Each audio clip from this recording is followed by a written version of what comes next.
Hello and welcome to Good Evening Britain, a Force for Good's weekly show coming to you live from our studios here in the heart of the great British city of Glasgow, with me, your host, Alistair McConnachie, broadcasting on all our digital platforms throughout the United Kingdom and across the world. We're bringing you quality, pro-UK comment and analysis every Wednesday from 7 until 8 p.m. on Facebook, on YouTube, on Twitter, and on TikTok. And folks, thank you for coming in. Please send us your comments on TikTok, and please tell us where you're coming from, and we'll give you a shout out. And tell us what you think about the news these days, especially what you think about the comedy show.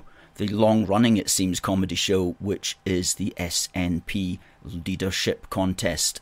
Now, on a packed programme today, we're going to have a guest at the bottom of the hour, and it's the fantastic Ash, that Preston Journalist, and we're looking forward to speaking with Ash tonight. A great commentator, a great videographer who produces regular videos, several videos a day, on his YouTube platform. A great unionist, a great British patriot. That's Ash, that Preston Journalist, who'll be coming up at the bottom of the hour.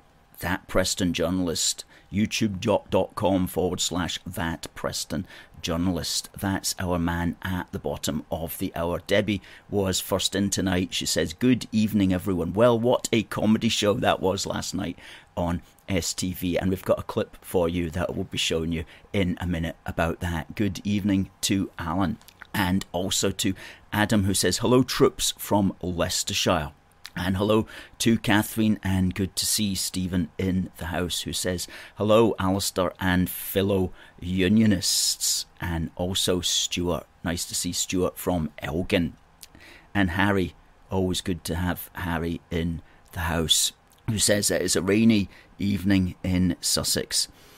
And isn't it great, Stephen, to see the SNP ripping themselves apart? And who would have thought it? And you know, today is International Women's Day, and so that is a good day to remember that Sturgeon is no longer the leader of Scotland. Sturgeon is no longer destroying women's rights in Scotland. Remember the photographs that we had of that, and it's well worth remembering on International Women's Day that Sturgeon is no longer here in order to destroy women's rights. Kat says hello to everyone, and Robert says time to support him against the police and the SNP. Well, Robert, we wish you the very best in your struggle, and more power to you in your efforts, sir.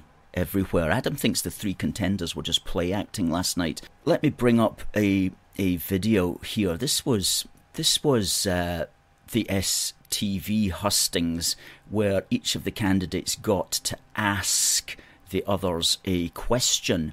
And this was a remarkable question that was asked here by Kate Forbes. Humza, you've had a number of jobs in government. When you were Transport Minister, the trains were never on time. When you were Justice Minister, the police were strained to breaking point. And now, as Health Minister, we've got record high waiting times. What makes you think you can do a better job as First Minister? Humza, you've had a number of jobs in government. When you were Transport Minister, the trains were never on time. When you were Justice Minister, the police were strained to breaking point. And now, as Health Minister, we've got record high waiting times. What makes you think you can do a better job as First Minister? Well, goodness me, Humza, you've had a number of jobs, and all of them you didn't perform. Your transport, you couldn't get the trains to run on time, let alone the buses. And as Justice so-called Secretary, we had the highest level of crime. And as Health Minister, the unfortunate NHS Scotland is in decay. You know, Kate Forbes there, she sounds like she could be running either the Labour or the Tory party, or she could be the voice of any unionist who has been speaking about the SNP since Humza took his first role in it. So goodness me, we really do have a situation which is beyond parody, really. Because, Kate, we've been saying all these things for years and years, so at least it's nice to see that you're now getting with the programme. And isn't that absolutely absurd, really, when you think about it? Absolutely absurd. And they're tearing themselves apart, absolutely tearing themselves apart there, as Stephen pointed out, ripping themselves apart. And another thing that's ridiculous as well is, of course, take the little things like the deposit bottle return scheme.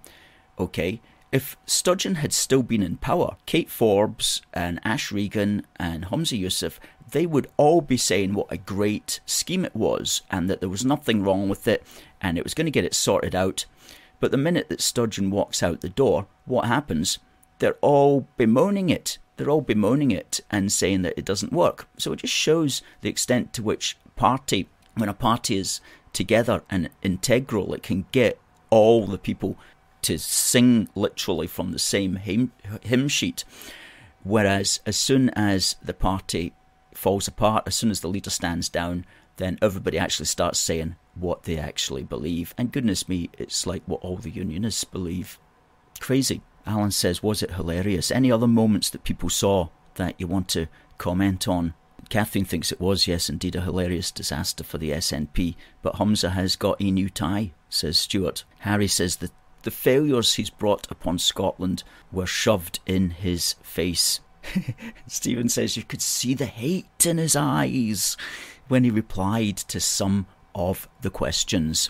Yes, he can get quite angry. Humza is a bit of an angry man. He's a bit of an angry man, and we like to put him in his SNP officer's cap there. And we should maybe make more of that particular design these days. Certainly if he becomes the leader of the Scottish National Party, we'll make more of that design. Humza says you've had a bit too much to think. We put that together for the Scottish election back in 2021, which we termed the Scottish ejection. Well, it didn't quite work out that way, but that's still a good phrase that we will keep in our minds for the future. Who do we think is actually going to win this election? Now, the favourite, and we'll be talking about this with Ash at the bottom of the hour, the favourite is a kind of two-horse race between Humza and Kate Forbes at the minute. One of the interesting things that the Scottish National Party is doing is they're not announcing how many members they've got, so we don't actually know how many people are going to be voting. And we've also heard that when the results are announced, they're not going to announce the actual numbers, as in several hundred or several thousand for this person or that person. They're simply going to announce it as percentages. So, in other words, we're not going to know, well, was that a percentage of 100 people voting or was it a percentage of 10,000 people voting? We're not going to know about it one way or the other. So that's a little bit cheeky. And these are the people, right? These are the people who are complaining that the election of Rishi Sunak or the election of Liz Truss was undemocratic because the people of Scotland didn't get a say. Well, the people of Scotland are not getting a say right now when our actual national leader is being elected by a small group of fanatical SNP supporters. Anyway, it will all be done and dusted by noon on Monday, the 27th of March, when no doubt the computers will announce that Joe Biden has won. And then Peter Murray will be going, no, it's not Joe Biden. That was the other election that the computers counted. No, this is the Scottish one. And they'll be all like, right, Ash Regan is now the winner. Well, we shall see. Talking about Ash Regan, actually, she made an interesting point about how she thinks that the borders of Scotland, so-called borders, South Scotland, votes predominantly Unionist because it doesn't have STV. Because down in that area of Dumfries and Galloway, Kirkcudbrightshire, and Berwickshire and Roxburghshire and places like that, they've got Borders Television, which is a North of England channel. And, well, that's where I'm from, the south of Scotland. Well, that's where I grew up, I should say. And that is in fact true. There's Borders television down there, which is always interesting because, you know, it helps you to, because you're actually closer to what Borders television are reporting. Because if you get SNP TV, you know, they tell you about what happened in Orkney or something like that, which is hundreds of miles away. Whereas if you get Borders television, it tells you what's happening in Carlisle, which is literally 50 miles away. You know, so there is a sense. She is onto something, you know. There is a sense in which the broadcasting channels create your consciousness. Of course they do. How could it be anything other than that? But what she was basically saying is that the Borders should have STV, and if they had STV, then they would vote SNP. That's what she was saying, which was a tacit admission that SNP TV is, in fact, their main propaganda channel. English Dependent says, why is Scotland England's problem? There's an interesting thought. It's because we're British. Time England flew the England flag. Well, I hope that England does fly the English flag, because why not? It absolutely should. But the answer is that we are British together. And that's why people in Scotland care about what's happening in England, and ideally why many people in England care what's happening in Scotland, or indeed throughout the rest of our wonderful United Kingdom, Wales and Northern Ireland. And there you go. Freaky says, because the Scots are our family. That's why. That's right. We don't even think of, and he says we need to look out for each other and help each other. That's what a family does. We are the Union. I couldn't have said that better myself, sir. And, you know, we don't even see England as our neighbours. We see England as our family. We always say that we're much more than a so-called family of nations. We are a nation of families. A nation of families, quite literally, because many of us have literal blood relations scattered throughout our islands. So we are a nation of families. And Stuart says, we're all British, whatever telly we watch. Absolutely agree. Camaraderie, that's what we're talking about. And throw in a Rule Britannia there, just to round it off. I think English Dependence is winding us up tonight. We need an English king, not a Scottish king also. Well, we have a British king, and very pleased to say that in this 420th year of the Union of the Crowns, when the Scottish King James VI became king also of England and declared himself king of Great Britain. And that's the 420th year of the Union of the Crowns, and it's also going to be the coronation year. There we go. There's our boy James VI of Great Britain. Wherefore we have thought good to discontinue the divide in names of England and Scotland out of our regal style, and do intend and resolve to take and assume unto us in manner and form hereafter expressed the name and style of King of Great Britain. Beautiful, beautiful words. You can get these at our shop. These are cards, greeting cards, whenever you want to wish MD the best of British in this 420th anniversary year, which is also the coronation year. There you go. Well, Harry says he would hate the thought of England gaining independence from this brilliant union. It would be a dreadful time. Well, wouldn't it just, because it would in fact be the end of the union. It wouldn't just be, it would, and this is what we try to emphasise as well with our point in Scotland, is that we're not leaving the union. We would be breaking the union up. We'd be destroying the union. It's not so much leaving the union, it's destroying the union. And that it just can't happen, and it won't happen because it's not destined to happen. The United Kingdom of Great Britain and Ireland, well, that's a name for your YouTube profile, sir, says the Union of Crowns also. Yes, been catching your streams on Spotify. We are on Spotify because every day after this broadcast, our professional podcast editor will cut this down, take out the extraneous stuff, tighten it up, and put it out as an audio-only podcast. And you'll find it on Spotify, and you'll also find it on our website, and you'll find it on any of the main podcast channels. Glad that you're listening to that, sir. Freaky says the only thing he doesn't like about Scotland is it's cold. Besides that, it's a beautiful country and people. Well, there you go. So thanks for your thoughts. Totally concur. It is cold, although it's been fairly mild the past few winters, although it's been blooming cold in the last couple of days.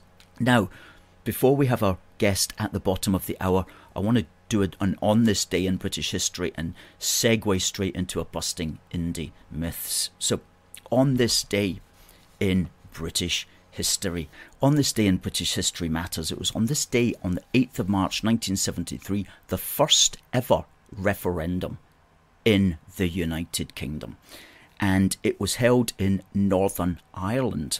And it was held in 1973, and that was a time, a very fractious, dangerous time in Northern Irish history. And the British government decided to hold a referendum in order to gauge opinion on whether people in Northern Ireland wanted to remain part of the United Kingdom. And very interesting referendum.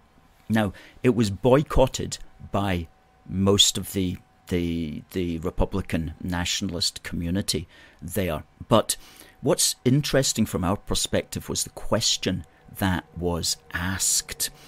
Because if we remember the Scottish referendum in 2014, we'll just put up the ballot paper for the Scottish referendum in 2014 so we can see exactly what it said there. There we go. It was simply, should Scotland be an independent country? Yes or no? So we were forced to say yes or no. That was a binary question, I guess, what you'd call that. Okay, now, in the Northern Irish one in 1973 asked basically a neutral question. It said, do you want Northern Ireland to remain part of the United Kingdom? That was the first question. Or do you want Northern Ireland to be joined with the Republic of Ireland outside the United Kingdom?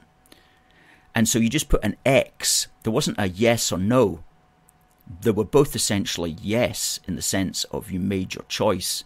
So it was a neutrally phrased question, which meant that there was no natural advantage from the yes side, because people always want to be positive.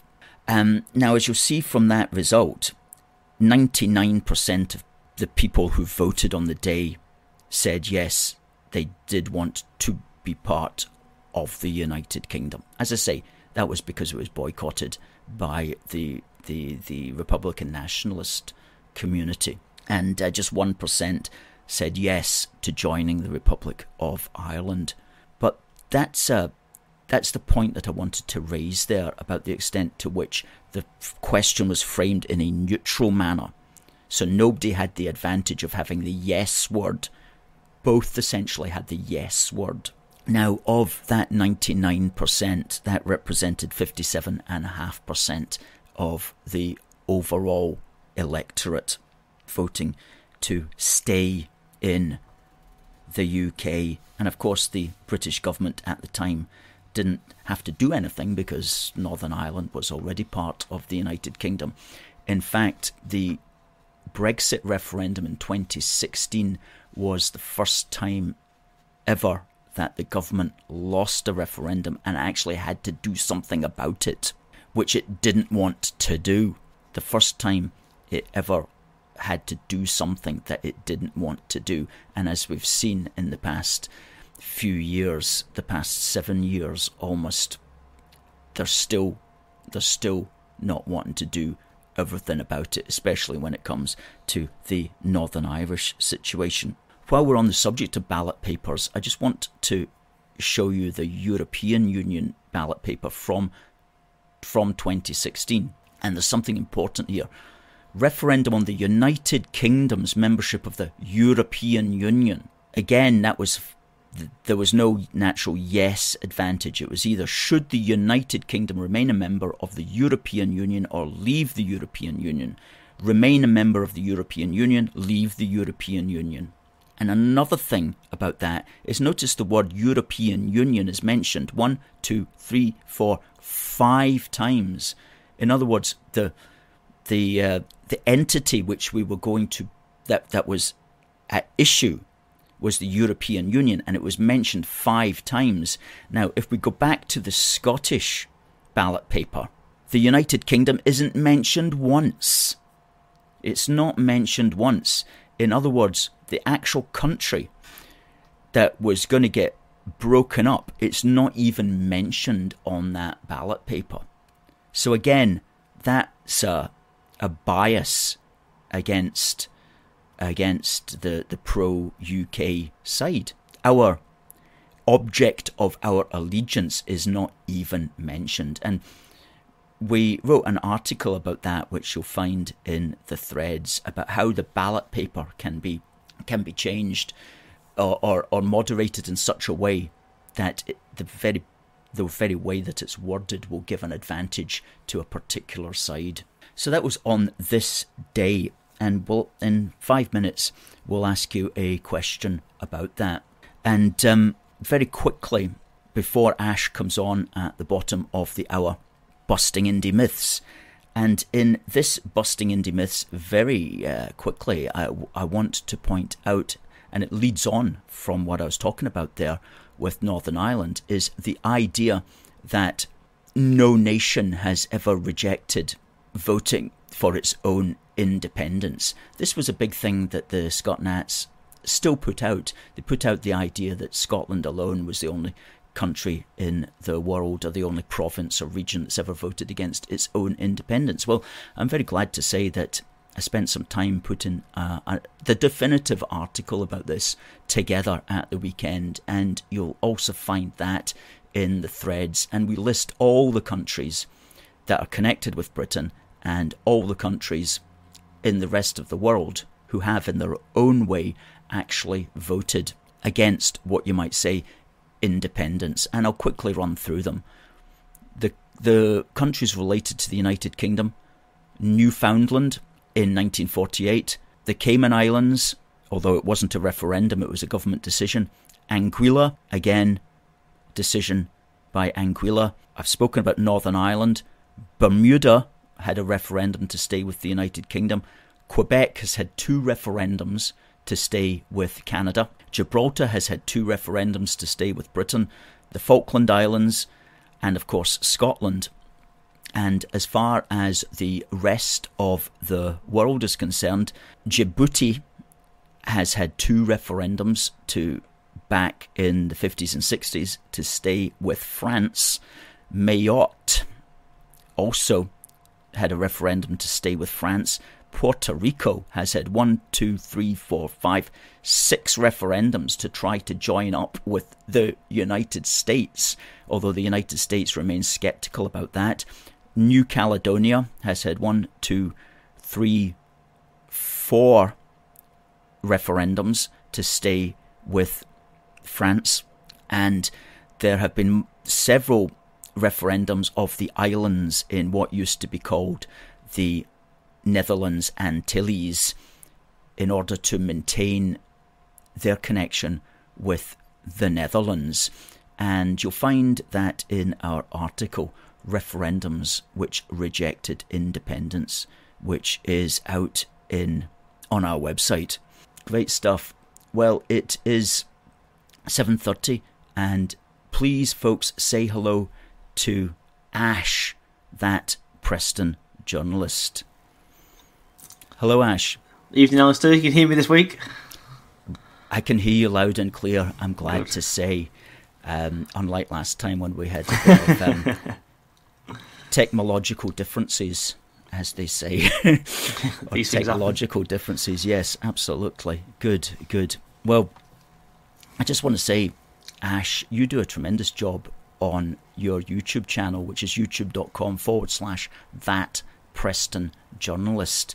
And what's the latest one that you put out today? Because you're putting out videos like every day now, aren't you? Yeah, I do 4 or 5 every day, yeah. I don't know, what was my last video that came out today?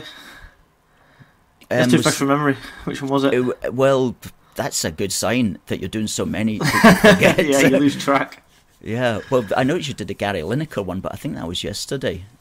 No, that was this morning, Gary Lineker, yeah. I can't believe his comments. Absolutely disgusting how you can compare 1930s Germany to a sensible immigration policy, or sensible in my opinion anyway. The first decent thing this so-called Conservative government have actually tried to do. And then calling them names like that is just unbelievable. Did you know that he's actually refusing to speak to the BBC now? He's ignoring them. Well, isn't he not employed by them? Yeah, but I think he's also on a self-employed basis, so he's paid as he works, but he does get paid a set wage, doesn't he? He gets paid 1.3 million or something for talking about football, which is extortionate in my view anyway. But he's refusing to speak to the BBC now because they're trying to make him take the tweet down and things like that, and he simply won't do it. Yeah. He's I don't know what to make of that guy at all, but as you say, getting paid money to commentate on football at that kind of level is just, that kind of amount of money is just sort of absolutely absurd, really. And I don't quite know why he became so big anyway, and why he's particularly better than anybody else at it, you know. But no, he's not. You won't get it in the private sector. Only when it's public money would you get that kind of salary. Yeah, because it's not as if he stood down, it's not as if nobody's going to watch football on the BBC anymore. You know, they just get some other commentator in, and they can save money by paying whoever it is, an awful lot less. So I don't get that at all. But the substance of the issue, though, was the substantive matter was the British government's Immigration Act. Do you have any thoughts on that? Because I noticed that's been kind of been knocked about for the last 48 hours or so. Yeah, I mean, in my opinion, it's a very good act, and we'll see if it gets through. I mean, it'll get through Parliament, no problem, of course, because the Tories have still got a big majority. 73 or something like that, the majority. But it's getting to the Lords then, and then passing it to and from the Lords. The Lords will try and add amendments. There'll also be people like Theresa May who will try and stop it going through, amazingly, despite the fact she's supposed to be a Conservative. But this could be the one thing that could actually save this Conservative government. I believe if they manage to implement this policy correctly and actually get it working and show that it works by deporting people, then, and the bolt stop, of course, then it would turn their fortunes around, and they would probably go on to win the next general election if it works. But we've heard it so many times, haven't we? And that's why no one's really jumping for joy about it or anything like that, because people like Priti Patel have said it in the past. Even when we voted for Brexit, we thought we were taking control of our borders. If anything, things have got worse. So no one's really getting their hopes up, but I certainly think it could be the one thing that changes the playing field for them and makes them win the next general election, especially as Sir Keir Starmer has absolutely no policies on immigration whatsoever. He has no alternative, and if anybody saw the Shadow Home Secretary Yvette Cooper yesterday for Labour responding to Suella Braverman, it was pathetic. She just stood there and shouted. She had nothing to say whatsoever on the subject. And it's quite clearly now, this is going to be the big dividing line for the next general election. It's going to be, do you want mass immigration or do you not? If you don't, then vote Tory. If you do, then vote Labour. That's the way it's going now. Yeah, that's quite well summed up. And I hear what you're saying. I think so many people have become jaded now because, take, for example, the Brexit vote. Now, whatever people say, I remain convinced that the only reason Brexit passed was because sufficient numbers of people thought that somehow we would get control over our own immigration policy again. And the official pro-Brexit campaign didn't want to touch immigration as an issue, thought it was too problematical.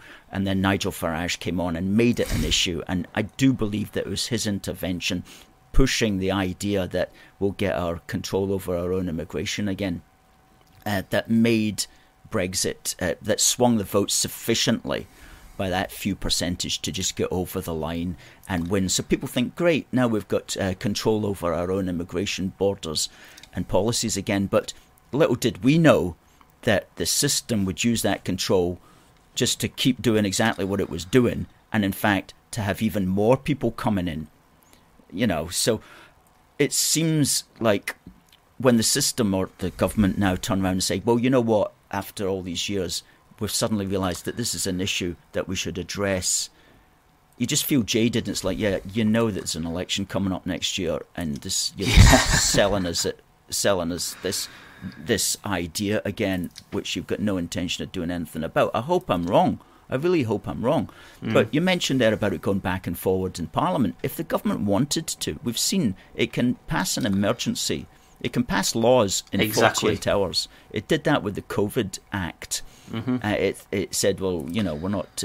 We'll debate this for a few hours, but we're passing it anyway. We're giving it to the Lords, and the Lords have got to get it right back to us because this is an emergency legislation. We're bringing it in, and that's what we're going to do. So this whole sending it back and forward, it's ideal in a democracy, but it's not necessary. And if this was the emergency that they tell us, which it actually is, then they would just make it happen. And they would have made it happen years ago. Exactly. Years ago. All these sorts and of course, laws. Sorry to interrupt you. The Lords can't even block it, of course. I mean, you can send it once, the Lords will send back amendments, the government can send it back again for a second time, as it was in the first place, the Lords can send it back again, but the third time, the Lords are obliged to simply give in, and they have to send it back to the Commons anyway, and they have to let it go through. So, it's just a pointless system, isn't it? I mean, the whole Lords, in my opinion, is a pointless system, really. It's only there for nostalgia and tradition, or it should be, but they can't block it anyway, so eventually it will get through. But it's just how long it takes, and will it affect immigration numbers by the time the next general election comes around? Yeah, it depends what Keir Starmer and the Labour people are going to be saying about it. I mean, Keir Starmer has got a record of being very pro open borders. Back when he was younger, he was very pro open borders. And I downloaded today an article that he had written about it, but albeit back in 1988, so he was very, very young at the time. But nevertheless, he and so much of our modern political class come from this open borders point of view that doesn't really see the point of maintaining distinctions between nation states, and just wants... Well, I don't really quite know what they want. It's almost like they want anarchy. I mean, and like the SNP are the worst for this. I mean, they're so open about open borders. It's beyond belief, whether they're at Westminster or whether they're at Holyrood. And I know why, because all of these people, like, not a single one of these MPs or MSPs of the SNP lives even in any kind of what you might call an area with anything other than white people in it, because they live in Scotland. And if you live in rural Scotland, I mean, it's just completely white, basically.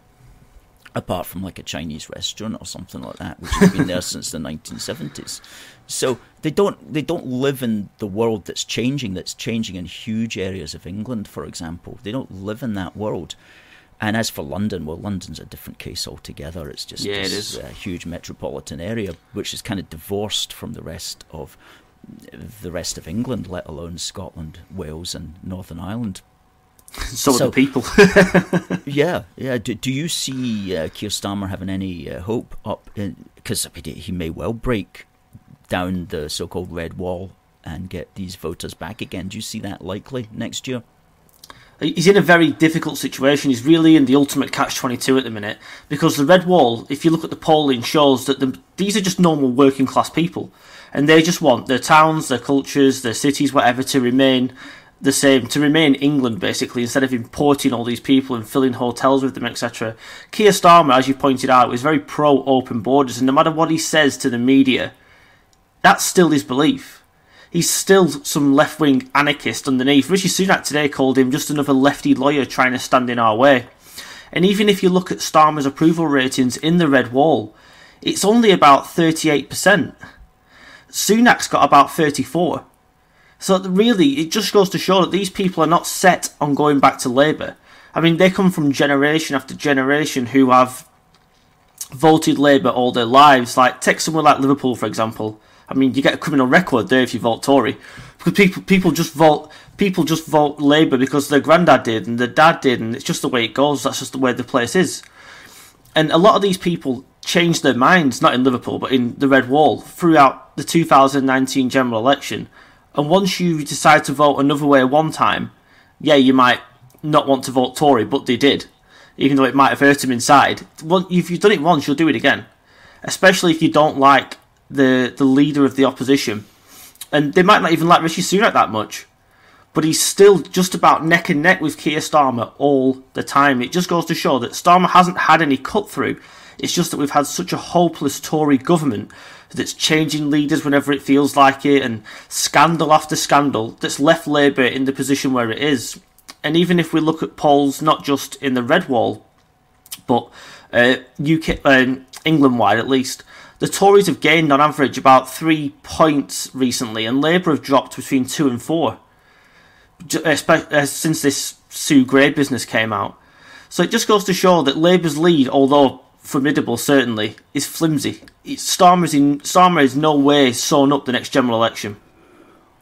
You know, that's an interesting comment, and the extent to which that any gain that he might have is simply just because the Tories have appeared poor, you know. Yeah, to say the least. Yeah, I'm trying to be diplomatic here for all the viewers, but yeah, absolutely. That and so what they're going to try to do, as you alluded to at the start of our conversation, is the Tories are going to try to make immigration a big issue for the next 12 months. Yeah. And really talk tough about it. And, well, that's at least talking tough is something, I suppose.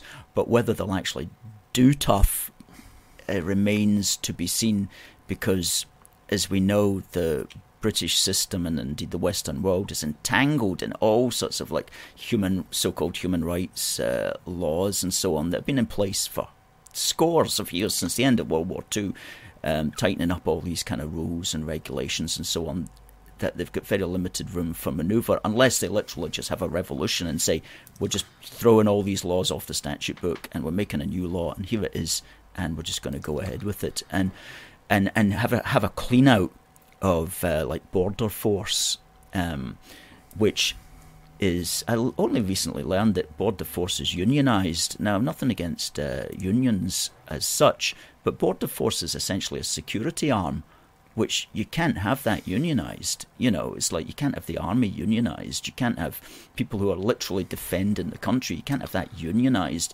because that's going to be open to people who want open borders, who are running these particular unions. And the union that Border Force is part of is run by that guy Mark Sirotqua, or whatever it is, who's like a they tried to take the government to court. Yeah. For being told to do the jobs. Exactly. He's a hardline open borderist, and so you can't keep your country safe if that's who's essentially, you know, going to be running your border force. So all of that has to just get cleaned away, swept away and changed over. And that is a revolution, you know, and that's what people thought they were voting for when they voted for Brexit. But of course, we don't have the politicians and the MPs who are going to stand up for that. Well, hey, maybe Kate Forbes or Humza Yousaf will stand up for it. Not talking of that, do you have a favourite that you would like to see win the Scottish, rather the SNP election? I can't possibly have a favourite. I don't like any of them, truth be told. I'll tell you. Yeah. I'll say one thing for Kate Forbes. At least she was honest about her beliefs and her religious beliefs. And obviously she was dragged over hot coals for it, whereas it seems that Humza Yousaf for some reason wasn't, despite doing exactly the same thing that Kate Forbes had done and actually believing the same religious conservative policies that she believes in. At least she stood by her principles. Humza Yousaf blatantly lied and said that he didn't vote against this bill he had an urgent meeting when Alex Salmond completely trashed that, didn't he? Yes. Well, I wonder why he didn't get pulled up on that in the way that Kate Forbes did. Exactly. That's a difficult question to answer. Yeah, precisely. Yeah, I wonder why. Yes, well, like you, I don't have a favourite or even a preferred one, really. But whatever one we get, they're all crackpots in the sense that they all want to break up the greatest nation that ever existed, which is called the United Kingdom. And that in itself tells you that they have no sense They have no sense, because they literally want to divide the British people against themselves. And, I mean, why on earth would you make that your be-all and end-all of, and the essence of your political point of view? Here's an article here. I'll demand referendum within 90 days, says Forbes. You know, so that's 90 days of her either winning the most MPs in Scotland, or 90 days within winning the most votes of the people who happened to vote on the day. Apparently that's sufficient to basically destroy the United Kingdom, which has been coming together for hundreds, if not thousands of years. Yeah, thanks very much. What they should have done, if I was any of those three people, I would have stayed away from independence completely. I would have talked about the things that actually matter, the things that are going wrong. You know the list, so do I. Education, health, ferries, you name it. Everything's crumbling. I would have stayed well away from independence. I've actually got some new polling here from Redfield and Wilton that was done in the last couple of days, and it shows that the support for a new independence referendum in the next 12 months is at 34%. That is minus 12 points from just a couple of weeks ago. Sorry, from a couple of months ago. And only 49% oppose it. That's plus 6 points. And even for a referendum to be held in the next 5 years, 44% oppose it. That's plus 4. And 37% support it. That's minus 9. The best thing these lot could have done is talked about the real issues that are affecting people's lives, because it's obvious that support for independence in any form of referendum has absolutely fallen off a cliff. But what does Kate Forbes do? As you just said, she said that she'd demand a referendum. Well, Sturgeon tried doing that and she lost her job. Then you've got Ash Regan. She's come out and said, I'll just simply declare it. Like, how can you just declare it? She has run the worst. I put out a tweet the other day actually saying Ash Regan has run the worst campaign since Hannibal tried to get his elephants to cross the Alps. She has been absolutely dreadful. I have never seen such a poor campaign in years. At first I thought she was quite principled for resigning over the anti-women's bill, but then all of a sudden she's asking for the Stone of Destiny to be kept in Scotland. She's on about an independence thermometer, and it seems that she's lost the plot ever since she became the candidate. I think it's all gone to her head or something. Yeah, I think the latter is just getting carried away with the excitement of it all. Yeah. But yeah, have an independence thermometer somewhere in Glasgow, which I couldn't believe that. What you somehow it indicate like a Blue Peter, the Blue Peter thing that they used to have back in the 80s when I was growing up, to show how many bottle tops have been collected. Well, that's probably what going to have to happen. We're going to have to start collecting bottle tops for Scotland. That's a whole new topic, isn't it? Don't start depositing recycling bottles, for God's sake. That's another disaster. Yeah, absolutely. There's also another poll, if I can just share it with you as well, that's just come out. Yeah. This is after one of the that live televised debate last night, and it's Humza Yousaf has now dropped into second place after that debate, according to Redfield and Wilton. He's now on 18%, whereas Kate Forbes has got up to 25%, and Ash Regan is just languishing down on 14%. Right. So maybe it's turning on him. Yeah, it's interesting. The election for leadership is going to be done by a single transferable vote, so each person who's voting will get 3 votes. The first preference, second preference, third preference. And after the first person drops out, their preferences, their second preferences get rearranged either to one or the other of the remaining candidates. Yeah. So what can actually happen is somebody can win the most first preferences, but they actually lose because a sufficient number of second preferences have gone to the other candidate. So surely you'd think that Reagan's votes are going to go. She's going to come third, isn't she? Let's face it. Yeah. They're going to go to Kate Forbes, aren't they? The majority, you'd think. I think that's right. So if Humza got the most first past the post votes, Ash Regan's second preferences could go to Kate Forbes, and if it was very close, that could be enough to tip Kate Forbes to be the actual the actual winner. Well, he's the only one that supported the anti-women's bill. The other two, clearly, although Kate Forbes never said it publicly, she never actually supported the bill. So 70% of Scots, according to polling, also opposed the bill. So surely those people aren't going to vote for someone that would potentially try and still bring that anti-women's bill through. Exactly. I think that all of Ash Regan's votes, as you say, will go to all of Ash Regan's second preferences will go to Kate Forbes.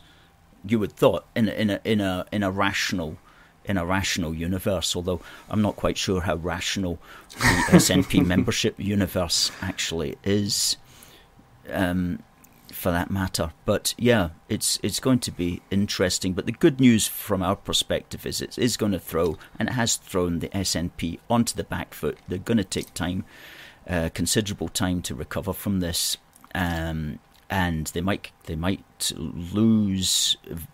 They might fall back, actually, where we have to hope, at the next general election. And the idea of breaking up the United Kingdom, well, it's always going to be around, because they're always going to be powerful and they're always going to have their speakers, so we're always going to have our work cut out for us. But we've got a little bit of breathing space. Yeah, I think you could have given me, Alistair, a pen and a piece of paper and asked me to write down my ideal scenario for Sturgeon going, and I couldn't have written it any better than what she did herself. It was absolutely perfect. She left the whole place in turmoil. The party's got no plan. They're completely rudderless without her. God knows I don't like her, but she was a decent communicator, and let's face it, she won many elections. Yeah. And without her and without Salmond, they've lost their only two decent communicators. That's it. Without them, they're rudderless. They've got nobody. That's right. I think the modern expression is she played herself. Yeah, definitely. Yeah. She managed to turn the entire nation against her, even her own supporters. It was incredible. I was so happy to see it. It was brilliant. And it was so unexpected as well. Catherine Rainey says, "We've got the wrong people in power. You two would be much better." Well, I'll take the salary. Thank you for that. We certainly would be much better. That's for absolutely sure. There you go. Ian Inkster says, Ash Regan's plan is for Scotland to self-identify as independent. Absolutely, that's a good one. Derek, good seeing Ashley, and yes, we can hear him tonight. That's right. Hi, Derek. Stephen says, any political party with a manifesto of grudge and grievance will never convince any credible voter. Absolutely. No, that's true. That is so, and that stands to reason, doesn't it? Because if the SNP had been more sensible, perhaps, about their policies and not just talking about independence all the time, what's to say they couldn't have won over more voters if they'd pursued a more Trumpian approach, like a Scotland First policy, rather than let's go it alone and ditch everybody else. Who knows? Well, yeah, I think they would have done much better, and I think they would have had a lot of people. They'd have had more people supporting them. The thing is, the big problem is the core policy, which is to take our identity away from us. A huge number of people in Scotland identify as Scottish and British, and the SNP say, no, you can't have that. We're gonna get rid of your British identity. I mean, and that's a problem with nationalism throughout the British Isles, is it does not accept, like, whether you're Welsh, Irish or Scottish or even English nationalists, they don't accept that there's also a British identity in these islands. No. And they don't respect it, they don't accept it, they don't respect it, and they want to destroy it. And that's the bad thing that these nationalisms share. I know we've said it in the past between us as well, but just look at how people felt left behind and ignored by Westminster, when all it took was one intervention, one Section 35 order to stop that gender bill, and look what happened. Straight away, Sturgeon was gone. It just showed how flimsy their position was. They've dropped in the polls, independence has fallen off a cliff, and alright, Rishi might not be that popular, but the SNP are dropping in the polls. All it took was one intervention. And exactly. I suppose they had to pick and choose their moment, but they had so many chances to stand up to Sturgeon, and it was just appeasement. Every time she wanted something, she got it. And hopefully they can learn from this, because they've really They've really knocked them for six, haven't they? Just by doing that one Section 35 order. Exactly. They've really delivered the goods, far and away of anything that they that any of us could possibly have imagined. And on that very positive note, Ash, that's 25 minutes of shot by. Just once again, you can be found at youtube.com/that Preston Journalist, all one word. And you are also on twitter.com/AKWriting88. And you're posting on those two platforms every day. And good stuff as well. So Ash, we'll have you back as soon as we possibly can, just to say thanks very much for your work and more power to your elbow. Thank you. Thanks, Alistair, and thank you to everybody else. I'll speak to you soon. Great stuff. See you again. See you later. Bye-bye. Bye. Fantastic. Good old Ash. Thanks for all your comments there. And your Stephen says, great chat, so natural and informative. That's what we like. Stuart says, great stuff, Ash. And Alan says, excellent, Ash. Thanks to our guest this evening, that Preston Journalist. Now, it was brought to my attention today that there's a unionist meeting on in Glasgow, and I'd just like to flag that up. This Sunday the 12th, Unionist Clubs Scotland Rally. Now, Unionist Clubs is a pro-UK organisation. It's got some clubs throughout Scotland.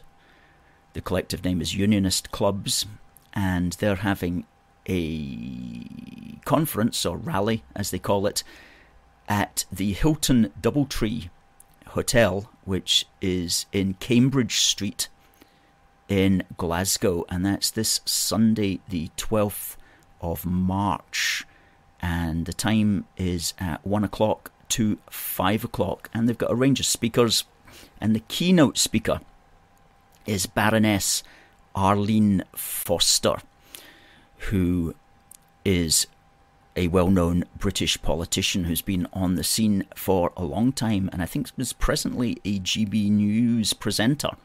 Other speakers there include the Glasgow cabbie, Michelle Ballantyne, who used to be an MSP for the Tories, and a chap called Jamie Crawford. And it says, admission is free, but you need to register, and you need to take along the ticket that you get when you register online at unionistclubs.org.uk/register.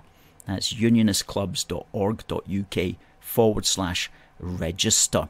And go along to that this Sunday the 12th for some unionist chat. Now, folks, I showed you that old badge that we've only got a couple of, but we've got plenty of these badges, which are our new ones, which are slightly bigger, but they're the same with a force for good written through them. And you can get those at our shop, aforceforgood.uk/shop-1. Okay, folks, it's the top of the hour. That was a quick show tonight, helped along by some good chat with Ash. So we will be back next week, and the good news is that we've got guests lined up for the next 3 weeks. So we're going to be back next week with a great guest, and hopefully we will see you all there. So it just remains for me to say, folks, God bless the United Kingdom, and God save the King. See you next week.